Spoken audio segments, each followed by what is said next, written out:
Welcome to the slop farm. Enjoy the video.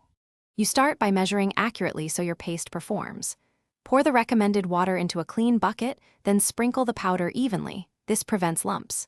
Once done, let the mixture sit for the manufacturer's open time so the enzymes and polymers activate. Make sure to stir gently then vigorously for a smooth consistency. Aim for cream-like flow, not runny. If you need faster work, prep 2 bowls, one for initial mix, one rested and ready for application. You now take the mixed paste and apply it consistently to the paper or wall depending on product type. Use a roller for speed and a brush for edges. This ensures even penetration. Once coated, fold or book the paper for 2 to 5 minutes to let the paste swell the backing. This reduces stretch and shrink later. Make sure to align the first drop with a plumb line, then smooth seams with light pressure. Repeat smoothing passes to expel air and set contact. You finish by trimming and cleaning for a professional look.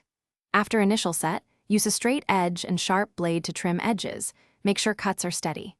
Once pasted, wipe surplus glue immediately with a damp sponge so paste doesn't dry on the face.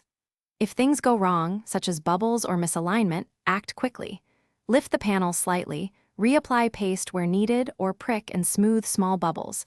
This corrects adhesion without replacing the sheet. Thanks for watching. Consider subscribing if we helped you today.